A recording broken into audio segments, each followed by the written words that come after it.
Anouar Adham, I'm CEO of Elite Capital. I spent most of my career now in Islamic finance. I started with BNP in France, in Paris. I then worked with the wealth management unit of BNP Paribas in Singapore, where I had the opportunity to work on getting a license from Bank Negara for Islamic asset management unit. And that was my first real hands-on experience on setting up a financial institution. Then I moved to Qatar, where basically I was part of the structuring team. So anything that was a little bit complex in terms of structuring was coming to my desk, and that we did aircraft financing for Qatar Airways, to desalinization plant, to issuance of sukuk, and that was basically anything sophisticated was coming to my desk. Then I moved to London as a head of asset management for Qatar Islamic Bank, and there the focus was only investment. And at the same time I did my MBA at Imperial College, and at that time basically what I realized is that we had a massive disconnect between what Islamic finance and what average Muslim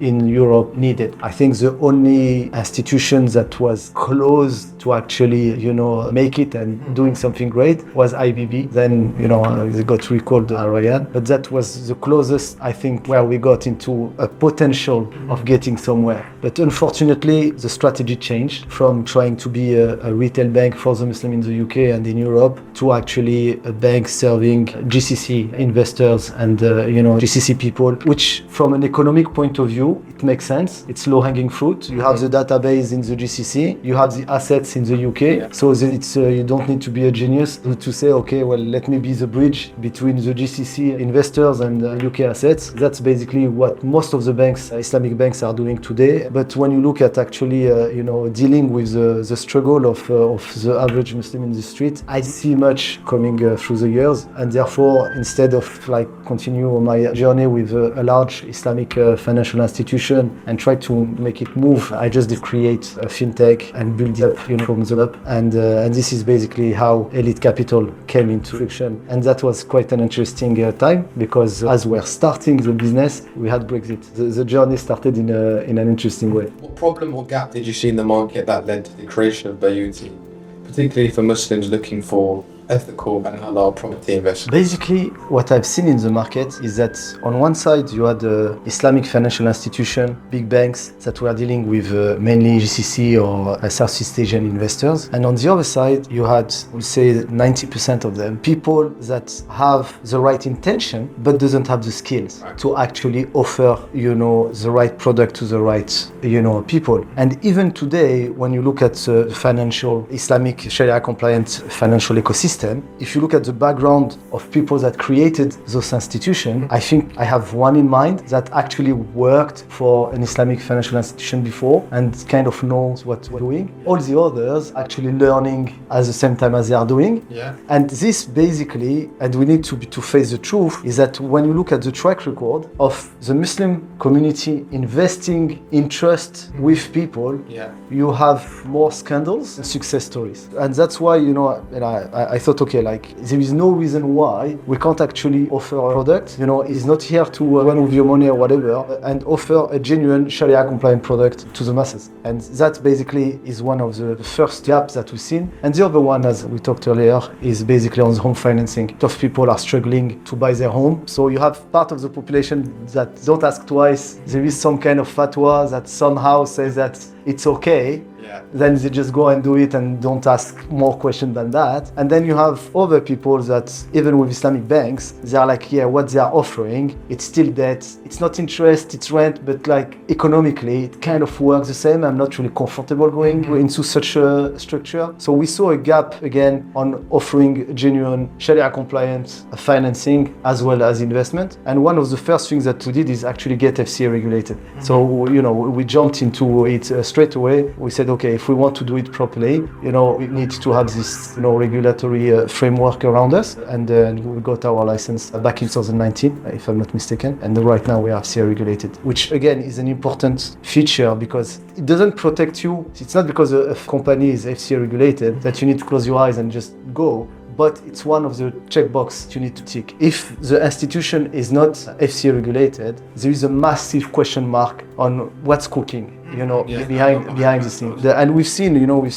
people that were not FCA regulated and had a track record of 10 years Yeah. before it blew up. Yeah. So the thing is, like, at the end of the day, it will blow up, but you don't know if it's going to blow up next week or if it's going to blow up in 10 years' time. Yeah. But you don't want to be like interacting with that institution in the first place. You know, it just doesn't make sense. And again, if you're talking with the masses, it's one thing to talk to a person that have 10 million pounds in a bank account and he invests, 100,000. If he loses his 100,000, it's going to hurt, but he's not going to lose sleep over. But somebody that have 10,000 pounds in the bank account and lose like 8,000 pounds, like, he took time for that individual to save that money. So again, like, there is a lot of, question mark on what are being offered to the Muslim, in which format, and so on and so forth. There is a lot of, and I think because of all these scandals, we have a trust issue now. You come to people and you say, okay, I've been doing this almost for 10 years as Elite Capital, and like more than 20 years, as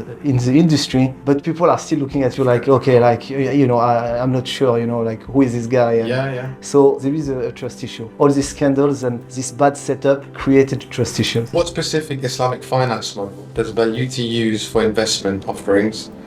And what was the structure? Why was that structure chosen? I love that question, actually. Because you see, like, one of the interesting things is that when you look at the Islamic fintech, so here it goes. You have the conventional system, Islamic banks, because they are banks and need to play within the rule of conventional finance, have to replicate as closely as possible what conventional banks are doing.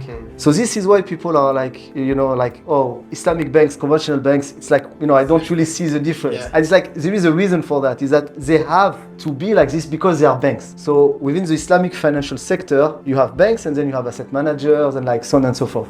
But the banks, they need to be as close as possible for regulatory, for pricing, for rating. The whole framework is done for conventional banks. Now, when you look at Islamic fintechs, they kind of replicate what the Islamic banks are doing. So when you look at most Islamic fintechs in the market, I'm trying to think if like there is maybe one, it is not in this case, but most of them offer debt products, whereby basically the one thing that we should promote is equity product. And again, me coming from an Islamic bank, the point was I just want to put more debt into people's balance sheet and I just stay in an Islamic bank. There is no point of trying to actually create a product that is genuinely Sharia compliant. It doesn't have the problems of the regulatory framework that a bank needs to follow. So if you want, in terms of, I don't know if I can call that, the Sharia scales, the debt is definitely closer to haram than equity. Right. Because as soon as you have debt, there is this question about riba and,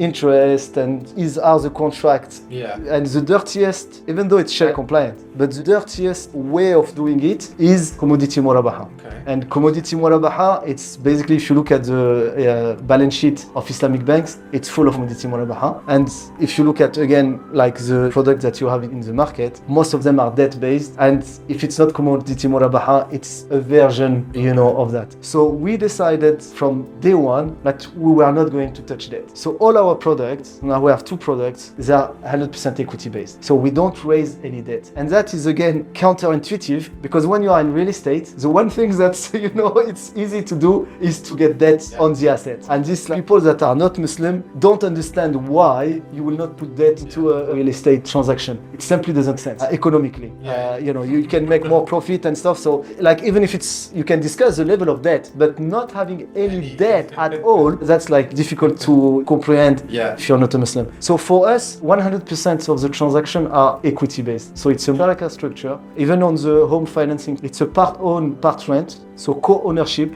share again the risk and reward of the asset. And it's not the easier path. I mean, if the other fintech took a different path, there is a reason also why. It's easier to explain, it's easier even like to compare, whereby when you come, like, for example, with our product Crowd to Live, we explain to people it's not a mortgage. Yeah. But when they talk to you, they keep saying, oh, so the Islamic mortgage. And it's like, but it's not a mortgage because you don't have debt in our product. You don't have any liability that is being created with this property. Own a part and the investor own the other, but you have no obligation to fully staircase and to fully, own the property. You can't, it's not a liability. And therefore, like, everything that we do is equity based. We don't touch debt. This is one of the main differentiation factor. And again, again, it's maybe because of my background working with Islamic banks. But for me, the things that I'm scared of, and it's happening like, bit by bit, is that in all the monotheist religion, interest is forbidden. Right. So in the Jews, interest is forbidden. Yeah. The Christian, interest is forbidden. And Islam is forbidden. Like the issues with Sidna Isa, like why the Roman capture him, it's because he flips the table of people dealing with interest. So it's like, the reason why he was crucified was because, as Christian, that's like core to what they believe. And yet today, Christians are dealing with usury without asking any question. So, the thing that, is really bothering me is that in time, the Jews, the Christians forgot about interest and riba and all these things. And the question is like, are we basically next? This is the biggest threat. Are we going to be the third, like a religion that's going to forget that? And the funny bit, it's not even ambiguous. It's not ambiguous. Like, I was at this conference, I was saying like in Surah Al-Baqarah, it says, if you are not ready to abandon interest, Surah Al-Baqarah, it clearly says, if you are not ready to abandon riba, you declare war against God and His Messenger. And this is the only thing in the Quran where it clearly says you will be at war against God and His Messenger. And the funny bit is that when you ask people, it's not something that's like they really take or think about too much. They will go above and beyond to eat halal. But then when it comes to finance and money and thingy, it's not so. And here again, there's maybe a problem of religious education into knowing what worth more. Because like at the end of the day, Nahar al-Qiyamah, when we'll be in front of God, God will ask us, where did your money come from and what did you do with it? He's not going to ask you, did you eat halal? So again, like in the main questions that will be asked, how you dealt with your financials is an important part of being a Muslim. And I'm not like, don't eat halal, of course, go and eat halal. But like in terms of like where the focus, actually making sure that you don't touch riba, and you're not feeding riba to your kid, it's more important than eating halal. And I think this message is still not fully captured and understood by the population, I think. You oversee the Sharia-compliant at Bayuti. Do you work with a recognized Sharia advisory board or independent scholars to review structures and contracts? Yeah, so the interesting bit again about my background is that because I was doing structuring, I sat a lot of hours and hours with Shoyor. So I've been blessed on having this access. But the interesting bit is my one of his bachelor, and he's a Sharia auditor for an Islamic bank for almost 20 years now, and he's working with a sheikh on a daily basis. So again, like the product, from inception being equity based as well, and this is why we didn't want to get even close to riba at the initial concept stage. We know already if it's going to be Sharia compliant or not. Right. Because at the end of the day, people are going to say, who are you or who is it? So it's like, okay, fair enough. So at the same time, we have Islamic finance advisory that is also, reviewing, our contract and validating the fact that we're Sharia compliant as well. Okay, brilliant. Many investors are wary of new platforms. So how does Bayuti ensure transparency in deal selection, risk and exit strategies, especially in line with Islamic principles? Yeah, I think it's always the same thing. It's like, who is behind the platform? That's like, this is what, we were saying earlier. Yeah. It's like, who is behind so it's always the same thing. And again, I think it's a matter of education. But like, if you want to see a GP and the GP is telling you, okay, I have the diplomas as a GP, worked for 20 years in an hospital in the industry, you should trust him more than somebody saying, okay, I was a lawyer. Now I read a lot about Islamic finance, and now I'm going to tell you how to structure it and what is Sharia compliant and so on and so forth. But I think the funny bit is that when it comes to health, you will never trust somebody that it's not his trade to actually, advise you or tell you, anything. Whereby in finance, people do. People do, and like, again, because people don't understand the risk, reward and everything, and they don't appreciate somebody that talks well can become a financial expert. for the masses. But then once you put that person in front of a professional, this is where you see the massive gap. So again, in terms of like platforms, coming and going and stuff, started in 2016. So it's going to be almost 10 years now that we've been in this. We have seen all the different crises that you can imagine, from Brexit to COVID to whatever, and still around. And the background of the people that created this platform is coming from the financial sector. We are financial experts, in our field. We are not, a lawyer that's trying to do finance. Okay. How are investor returns calculated and distributed within a halal framework? And how do you manage profit and loss sharing while remaining commercially viable? Basically, all our products, we have a monthly distribution, and basically the payment is done as dividend. So every property sits in a company. So for every investment that we do, we set up an SPV, a special purpose vehicle, which is a company, and investors receive dividends based on the profits that is being generated and the rent coming in. Then you remove corporate tax and you pay the dividends to the investors. In off, repairs and things like that, we always have a buffer, a repair fund if you want. So we put money aside on an ongoing basis. In case, there is a major repair or whatever, then we can tap into this fund to actually do repairs without affecting the return of the investors. So again, very prudent in terms of how we manage it. Yeah. We don't distribute everything. We keep a part of it. Our aim is, again, not to get a rich scheme. The aim is really build up wealth, have a stable income, and one brick at a time, you build up your wealth through time. So what we really focus on is income, the income generating, because again, there is not that many products that generate income regularly and consistently. And then potential capital gain as and when it happens on exit. But most of our products, really what we are promoting is a minimum level of risk with an income generating product. So how does Bayuti mitigate financial risk for investors, like avoiding excess haram uncertainty? So when you invest with us, you know which property you're buying. We give you information about the property, about the price. You can go and check, basically do your due diligence on, does that make sense or not? Every property that we buy have a risk level 2 survey for the crowd to live, but we always have risk surveys being done to make sure that there is no major repairs that needs to happen, or that the property at which we are purchasing it is even lower or at par with what we are paying. So that's basically, the checks, that we are doing. And you don't invest in a black box. If you want, like with some fintech, you give the money to the platform, and then you don't really know where the money goes. And that was one of the critics that we saw coming again and again. People are saying, okay, I give my money, but then I don't know what the Islamic bank is doing with my money, in which products they are putting it, and so on and so forth. So there is a lack of transparency. How do I know that my money is actually used properly? Whereby here, every time you invest, you know which property you invest in. You can see the property, you have a risk survey, and you know rent that is going to be paid by this property. So the in and the out, then you can take an informed decision on investing or not. Some platforms have faced criticism for overstating their halal credentials. So what steps has or have Bayuti taken to build credibility and address skepticism in the community? Yeah, again, this is an interesting point. It's not because you are Sharia compliant that you're going to be good. So again, it's one box that you need to tick. It's not because you're Sharia compliant and people are going and pitching into mosques.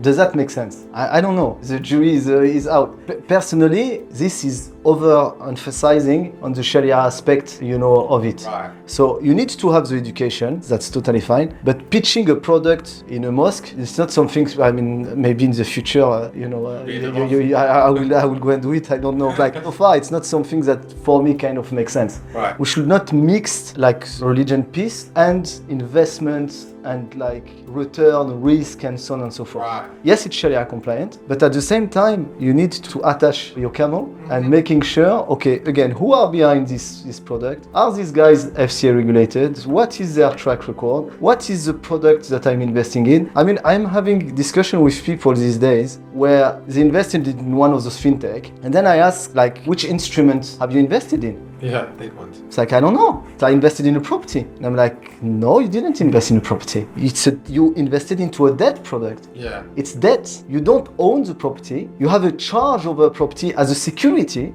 but there is no direct ownership of that property. Right. So you are not buying a property, you're buying debt. You're investing into debt. It's a debt instrument. And again, most people don't really understand those things. And to be frank, most fintech, they're in it and how it actually works. But yeah, again, you need to do your homework. There is no, we're talking about Gara earlier, for every big decision in your life, you do your homework. Mm-hmm. So if you want to send your kids to university, you're going to check which university is good and which university is bad. So do the same for investment. Just again, attach your camera, do the checks, A, B, C, D, make sure that, okay, it makes sense, I've done my checks, I understand where I'm putting my money, and then you can do it. But I think most of the time people just trust the individual, and maybe because the individual have a beard, and is from your region, and that's it. That's the only checks that they do. Yeah, so then when you start actually digging a little bit, you realize that it's far. Because if you don't understand the product that you're investing in, then how can you assess the risk that you're taking? No, brilliant. I think that's really a good point. Where do you see digital Islamic property investment heading in the next few years?